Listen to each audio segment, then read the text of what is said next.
welcome. Today I'm talking with Kaz of Pawz Perfect, and she's going to talk to us about our best friend, our dogs, and summer. So welcome, Kaz. Hi, thanks for having me again, Kayleen. It's always lovely to chat with you. I thought it would be great for our audience to hear how they can look after their friends through the summer months, because we hear all sorts of theories, do this, do that. Well, you are the professional, you are the expert, so who better to get it from than you? And then we know exactly how we can look after our pets through the upcoming months. So we've got some common questions here that I'd like to ask you. There's a lot of material or content in here, but our audience can reach you. I'll put your details up at the end of our chat, and possibly I'll have it going along the bottom as well. So they can reach out to you anytime, and I know you're just more than willing to talk about dogs anytime. Anytime. Okay, well, we'll get straight into it because we have got a lot to cover. So my first question is, how can I exercise my dog when it's hot? Well, the main thing is when it's hot is to make sure that you avoid really strenuous exercise, because a lot of dogs really do struggle with the heat. Pick the time of day. So if you want to go for a nice long walk, go early in the morning or late in the afternoon. Make sure you're not exposing your dog to really hot asphalt, because if you can't walk on it with your bare feet and it's uncomfortable, then it's going to be uncomfortable for your dog's feet as well. But if that's the only time you can get your dog out, there's some couple of things that you really need to be careful of. You might be able to buy some booties to protect their feet. Don't be afraid to do that. There are lots of places that sell proper running shoes for dogs to protect their feet. Sled dogs use them in the snow, so there's no reason why you can't use them on the asphalt for your dogs. Make sure you take water and take regular breaks. So observe your dog and observe their body language. You'll be able to see when they'll tell you when they're feeling a bit uncomfortable. So when they don't, they're a bit laggy on the lead, you're dragging them along, and they're looking less than enthusiastic about the going for the walk when they normally would be having fun. That they're all good indications. There's lots of things you can do other than taking your dog for a walk, like go to the beach, go to a pool, like you might have a pool at home or a pool nearby that is friendly with dogs. You can teach them a new skill, like a different trick, scent work, so they can go and locate your keys or something like that. You can teach them to find the TV remote. There's lots of fun things you can do with your dog that don't require you to take them out in the heat of the day. If you are going to take your dog to the beach, make sure you're testing the heat of the sand. The sand can be a lot more painful to a dog's paws. As we all know, that hot black sand, it's not nice on our feet. Dogs do not like it. And plus it also goes up into the pads on their paws, so it gets stuck up in there. So imagine putting boiling hot sand up between your fingers and not being able to get it out. So their feet will blister. So make sure that you, again, water. It's all about taking water with you, especially if you go to the beach. Don't let them drink too much salt water. The salt water will hit their stomach and cause a reaction, and everything in the stomach will be emptied. So yes, your dog will vomit if they drink too much salt water. So take water from home, just like you would for yourself. And also to sunscreen. If you've got like a white dog or dog with pink on his face or her face, they wear sunscreen just like we do. So there's specific sunscreen for dogs that you can use to stop them from getting sunburnt. So some dogs like to lie in the sun. Make sure, especially if they're a white dog, make sure that you're keeping them safe by using sunscreen. I guess another thing that you can do to be careful with the beach is make sure you rinse off your dog after you've been to the beach and get all the sand and salt off them, because that can cause irritations. If there's little bugs or lice in the water, you want to get all that off them. So rinse them with just normal tap water when you get home to clean them off so they don't get all irritated. There was something else I want to talk to you about that as well. Oh yeah, fitness. Just because it's warmer and it's been pretty wet in New Zealand, hasn't it, the last few months? Pretty yuck. Especially wet, yeah. especially wet. I'm so over washing muddy dogs, I can tell you. But getting the dogs out and about if they haven't been out and about for a while, just because it's warm. Be mindful if they're carrying a few COVID kilos like the rest of it. Don't overdo it. Make sure you ease into their fitness just like you would your own. Make sure that they don't go running and doing lots and lots and lots of exercise because they could get injured. They could tear a muscle, just like we wouldn't go sprinting after we've been sitting down without warming up. It's the same with our dogs. Swimming, not all dogs like to swim. The key to getting them comfortable in the water is not forcing them. So the best thing you can do to teach them is to go in with them. So that's, I guess that's a few tips about the water and the pool. Oh, and also just check your local bylaws as well, because not all beaches are dog friendly, and a lot of community bylaws have set times that you can take your dogs to the beach and times that you're not allowed to and that you could get fined. So make sure you stick to the bylaws, especially if you're traveling. Know the areas that you're going to and what their rules are. Yeah, great. Just on that bylaws, I think that's really important, particularly now that our tolerance levels might be coming down a little bit, because we've all, especially in Auckland, we've been under such enormous pressure, anxiety, whatever it is. So the last thing you want to do is create conflict where it's not necessary. So follow the rules and just avoid conflict, I think, and not putting your dog in that stressful situation of seeing you going at loggerheads with somebody else. On the sunscreen, Yes. could you use human sunscreen, or is that like sanitizer? No. Probably not. No, there are specific sunscreens that you can use for dogs. Not all things for humans are good for dogs, because there are certain chemicals in there that aren't good for them.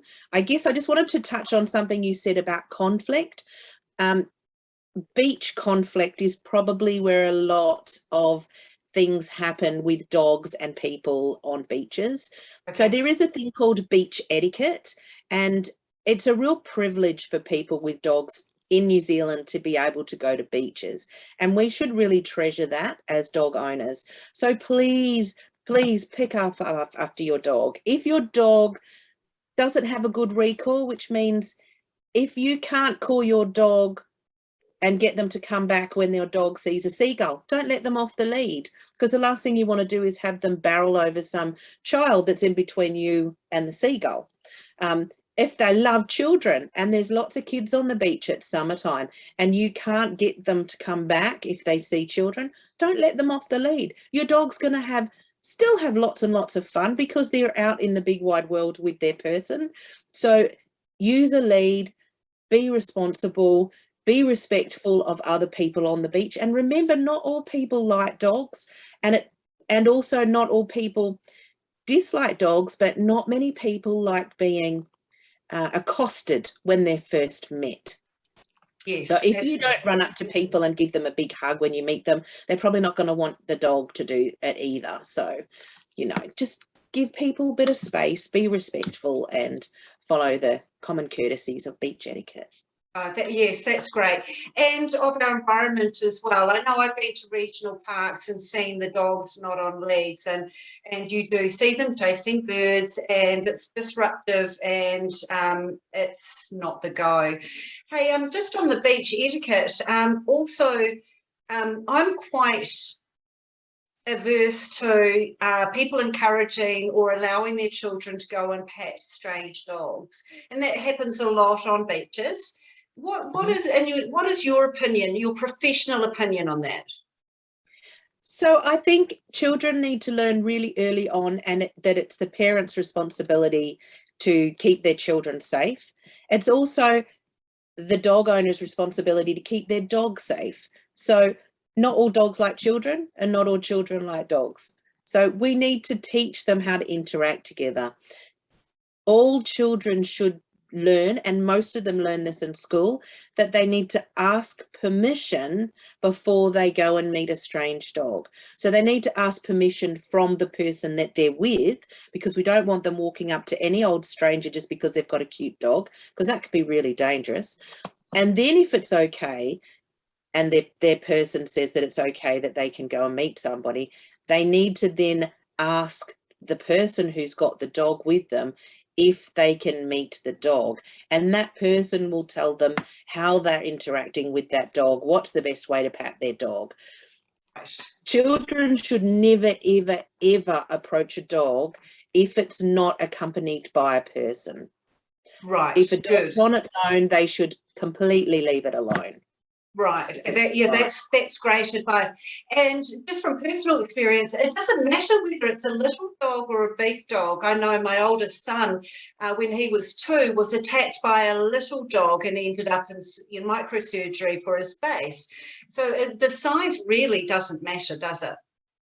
No, little dogs often have very big attitudes, and big dogs often have very little attitudes. Yeah. So it doesn't really matter what the size of the dog is, it matters what the attitude is. And just like people, we're all different, dogs are all different too.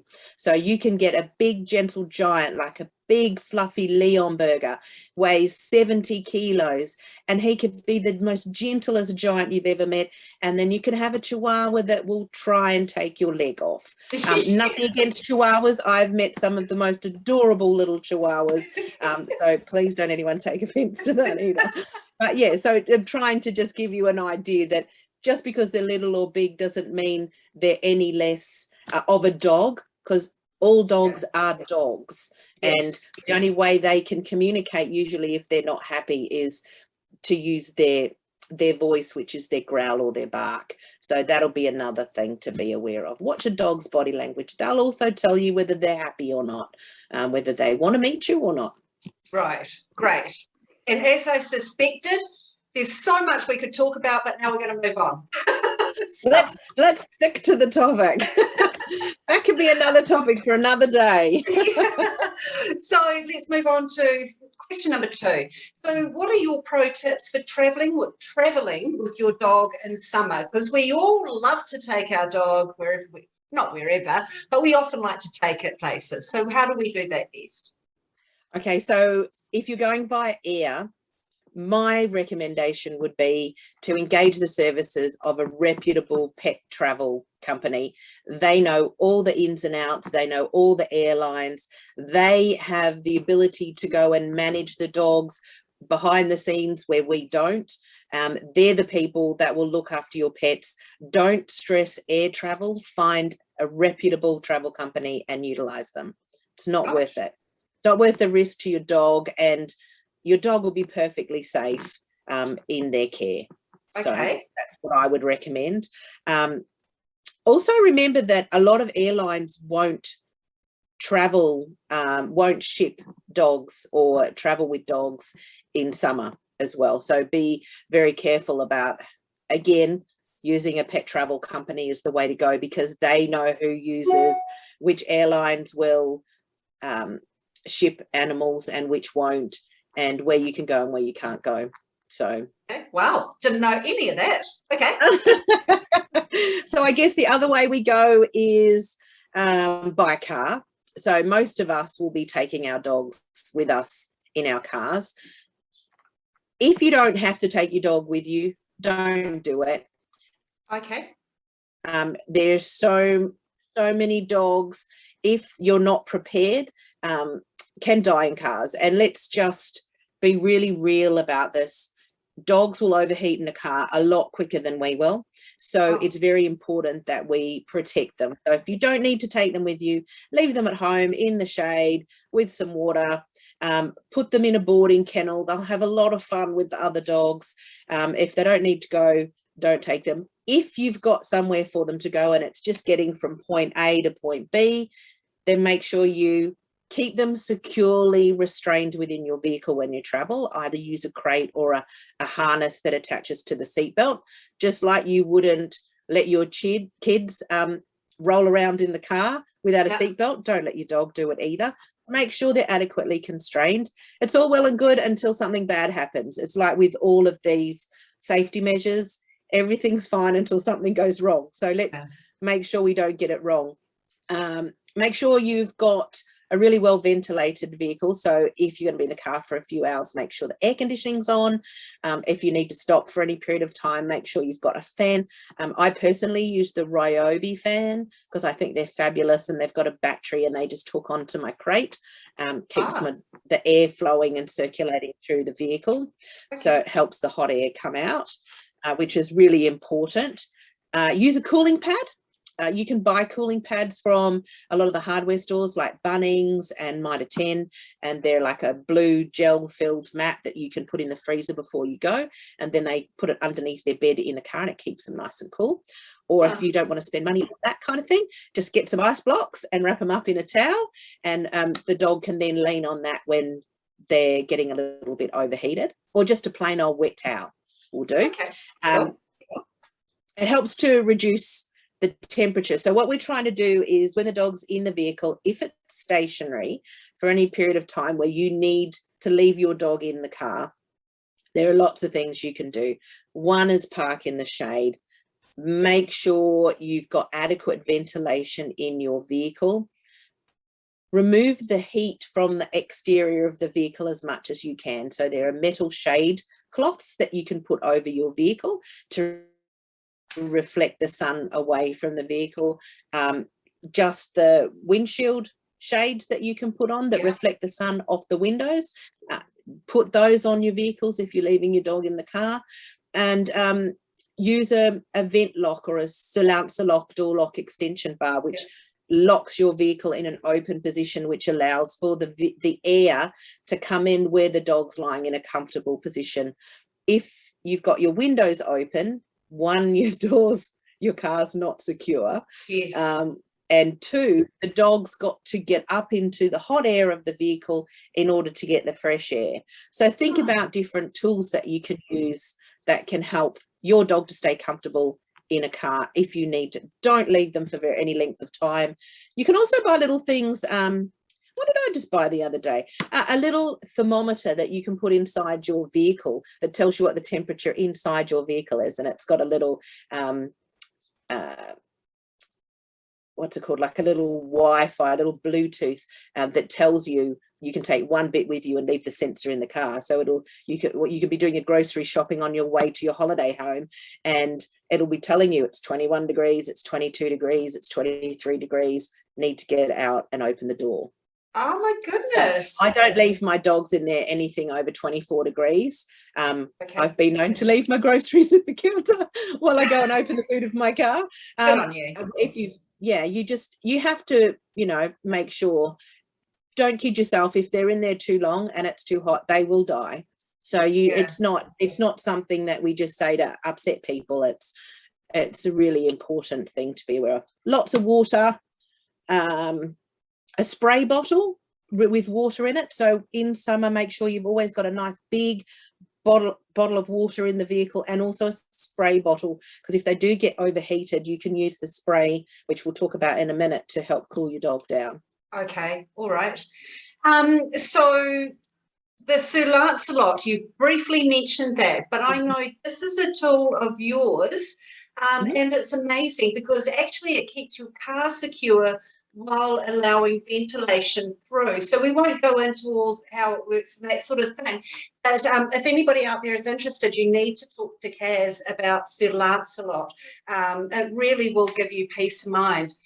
A couple of other things that came to mind here is most of us, or many Kiwis, have been caught behind a car accident. There's a lot of roads to our beaches that are one way in, one way out. And if there's an accident, you're caught there. And it'll be nothing to be caught for a couple of hours. So all the best planning can go to waste when the unexpected happens. So I think it's great advice. If you don't need to take your dog, don't take your dog. And the other thing is, I'll just pop in to the supermarket and get that. And next thing you know, you've met up with Joe and you're having a chat and you've got sidetracked. It wasn't just a few minutes, it was however long. So just be mindful of those things, I think, as well. Yeah, I guess the other thing too is a lot of people in summer go caravanning or they take their RV, and so they've got a home away from home. make sure that your dog's secure within your awning area. It's kind of like you give them a little backyard that they can play in. So make sure that's nice and secure so they can be out of the heat of the caravan or the RV. Make sure if you need to leave them in the RV for any period of time that the windows are open or a door's locked ajar so that they do get that really good airflow, and make sure the extractor fan on so it can extract the hot air and keep a fan going as well. So you've got that constant ventilation, that airflow, which is really important. Yeah, make sure before you go, if you're traveling, a really good tip is make sure the place you're going is pet friendly before you book, because not all pet friendlies are equal. So make sure that, you know, you can walk your dog around the area on a lead, and most places that are pet friendly will allow you to do that, so long as you guarantee that you'll clean up after your dog, which most responsible dog owners do these days anyway. So I guess that's the other thing. Make sure you got poo bags, make sure you got a lead, you know, it's not just water, but some, you know, those sort of basics as well. Great. Okay, fantastic. Yes, thank you. All right, question number 3. So how do I keep my dog healthy in summer? So we've talked about some safety, but what about health? So one of the things that helps our dogs stay nice and healthy is grooming, because we want to get all that excess hair off them so that they can stay cool by themselves. They can regulate their temperature a lot more easy if they don't have to carry all this extra hair that they don't need. And a lot of them will shed in summer, and the best way to help them do that is to give them a nice good brush. Lots and lots of things you can do to do that. One of my favorites is a colleague of mine who also has boxer dogs, has the most beautiful gloves, and it's like giving your dog a massage, and the hair all comes off as well. So there's lots of ways you can help grow your relationship with your dog and have a fun time giving them a groom. So get that extra hair off them. Make sure all their vaccinations are up to date. Make sure all their parasite treatments are up to date, like worm treatments and flea treatments, because they're going out and about more, they're meeting more dogs, they're going to be interacting with different people in different places. So you want to make sure all the things you can do that you've done, and talk to your local vet about that so that they're aware of where you're going and you know all that sort of stuff. Speaking of vets, if you're going away somewhere and you're going to be staying anywhere for a length of time, make sure you know where the vet is and what the number is, because accidents happen. You know, dogs can tread on a rock and cut their paw, just like kids can trip over and skin their knee. Make sure you know where your local vet is and you've got their number, so in the area that you're going to. So if something happens, you're already prepared. Great. Shade, water. Oh, popsicles. Popsicles is one of my favorite things to do. Yeah. We all like a good ice cream in summer, or an ice block. So do dogs. So get your old ice cream container and half fill it with water, sprinkle in some kibble, so their doggy biscuits and some of their favorite treats maybe, and a little bit of raw mints maybe, or some yummy raw food, and then stick it in your freezer and freeze it, and then pop that out before you go out for the day, and they've got this beautiful big popsicle with all these lovely little surprise treats in there.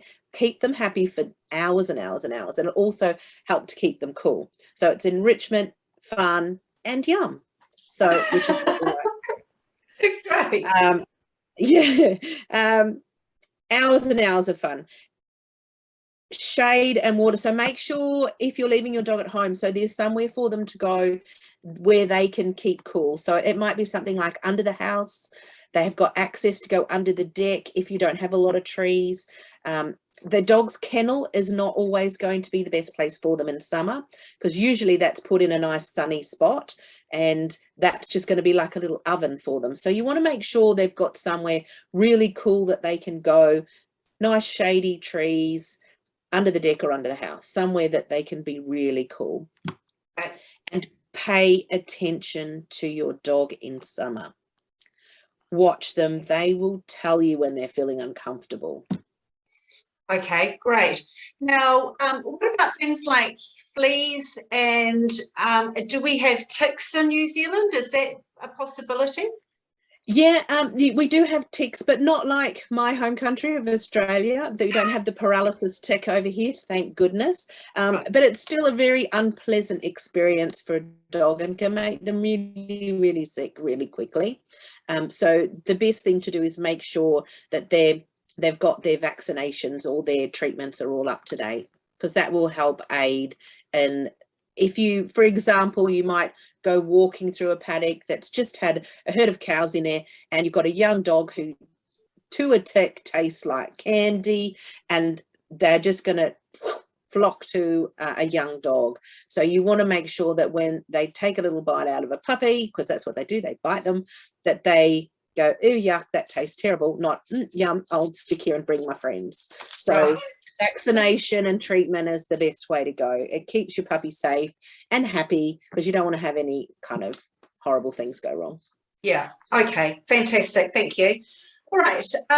Okay. Two very important topics here. So first of all, what does dehydration look like in our dog?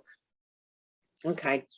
It's really important, and I really want to stress this, that the best treatment for dehydration and heat stroke is to prevent it from happening in the first place. Right. So all the stuff we've just talked about is all how you can prevent it from happening. And that's what we want to do. But in the event that something unfortunate has happened and all of a sudden our dogs got overheated, it basically means that they've excreted more fluids than their body's been able to take in. And that's what dehydration is. And they're lost through things like panting and going to the toilet, or just literally evaporating through their pores when they're going on walks and exercising. So if you think that your dog has the symptoms of dehydration, then they need to get rehydrated immediately, and possibly, depending on the severity of it, they might need to have their electrolytes replaced as well, just like we do when we go on runs and do lots of activities, build those electrolytes back up in our system. You may need to seek the advice of a vet. Don't be frightened to call your vet. Okay. If you see the signs of dehydration, which leads very quickly to heat stroke. So panting, excessive kind of panting, dry gums and dry nose, the tip of their nose, thick saliva, like mucousy saliva. Okay, yep. They're really lethargic, so they're like not keen on going anywhere or doing anything. That could just be that it's a bit warm and they don't feel like it as well. So don't panic if your dog just goes, nah, it's too hot, walk by yourself. If their eyes look like they're a bit sunken, so they look not looking normal in their eyes, are not that bright, shiny eyes, and their skin's lost some elasticity. So the same as us, if we're dehydrated, our skin doesn't go back into shape quickly. So that's what I mean by losing elasticity. It's kind of like the pinch test. If you're not drinking enough water and you pinch your skin kind of stays and slowly goes back. But if you're well hydrated and you pinch it, your skin goes back really quickly. So they're kind of the signs of dehydration. I guess the other thing to be aware of is that be aware of your breed sensitivities to heat as well. So there are some breeds that are more sensitive to heat than others, and you probably some of your listeners may well have heard about brassophilia breeds. So brassophilia breeds are the breeds that I have, so it's something dear to my heart. Some brassophilia breeds, so they're the short stubby nosed dogs. They don't have a very long nose, they're quite short, and they can have more difficulty regulating their temperature through panting. Not always, but they can be more susceptible to heat. So dogs like bulldogs, French bulldogs, Shih Tzus, pugs, Pekingese, even boxers can sometimes struggle to regulate their temperature in extreme heat or cold. So that's something to be aware of. Black dogs, because the black of their coat absorbs the heat, so they might be a little bit more sensitive to the heat. White dogs, because they might be susceptible to sunburn. And again, I'm using might because not all dogs in these categories will have all those be susceptible to heat, but it's good to know if your dog is or isn't. If they have a double coated, So some double-coated breeds, for example, like an Alaskan Malamute, who are bred to tow sleds over in winter in the snow, they have very thick undercoat. It may be difficult for them to regulate in the heat. However, the good old Aussie blue cattle dog has a double coat as well, and they're bred for the heat because that's their kind of insulation. So not all double coated breeds, but there are some that may find it more challenging. So know what your breed's extremes are, I guess. Right. As well. Okay, great. All right, fantastic. Now I'm going to throw a curly one at you that neither of us knew I was going to ask, but okay, go for it. Off the top of your head, are there any popular common misconceptions? Is there one or two things out there that we think are really good for our dog that absolutely are not? Does anything come to mind? Oh, I think throwing our dog into the water to teach them to swim. I think that's a really big misconception. Just grab your dog, chuck them in, they'll either sink or swim. And for the dogs that sink, like my dogs, are very dense muscular wise and often tend to sink like a rock if they don't swim. That can be a really traumatic experience, and that might be the last time they go in the water. Just like if someone threw us in the water. So it's not that difficult to think if it's not good for us, it's probably not going to be good for them either. So yeah, going in and helping them go in with them, teaching them how to swim. A really good tip I was told a while ago to help your dog learn to swim is to hold their tail up. Really gently, just hold their tail up while they're swimming, which helps them to flatten out. So that's a little tip that might be useful for someone. You've got to get wet anyway, so get in there together and have a bit of fun. Don't throw your dog in, go in with them. That's a really great one, actually, because I think that's probably more common than what we think. Certainly in my generation, that would have been what you did at the pool. Pretty much. Oh, Kaz, it's been really wonderful, and I'm hoping, in fact, I'm quite sure that you've given some good tips that have saved or made some dogs more comfortable this summer. And I'll just reiterate to our audience that Kaz will be more than happy for you to contact her. And she's also a fantastic dog trainer as well. So if you're getting a new puppy for Christmas, you need to speak with Kaz. We love puppies. Just one more thing on that. I know we talked about heat stroke, and I'm really passionate about dog safety. So it's really important that people know that if your dog shows signs of heat stroke, or you see a dog with signs of heat stroke, that they have 23% less chance of dying if you cool them down quickly. Not quickly, but if you take the time to cool them down on their way to the vet, because straight to the vet is what you do. And you can do that really easily. A few quick tips: get cooler, get water in, spray or soak their coat with lukewarm water, so it doesn't have to be freezing cold. You don't want to shock their system. Blow air, or just literally blow on that wet dog to help get that evaporation happening. Ice pack around the armpits and the groin if you've got it, or really cold. That'll help bring their temperature down, or on the neck area as well. Place wet towels all over your dog and get to the vet. Okay, it so sounds like you can do. Don't feel helpless. There's things you can do. Accidents happen, stuff happens. Don't freak out. You can help save your dog's life if you get them cool and you get them to the vet. Right, okay, so this is not a scenario where you cool them down and I'll just see how it goes. I'll just see if the dogs are right. No, the vet, full stop. Get to the vet. Okay. I'd be calling, if it was me, I would be calling my vet as I'm panicking on my way to them. Right, okay. And I'd be probably having someone else drive because I'd be a mess. And then that also triggered me to think, when we're at the beach, part of beach etiquette, well, not etiquette really, but safety. So if your dog is confronted by another dog or vice versa, what is the best tip that you can give us to arrest that interaction.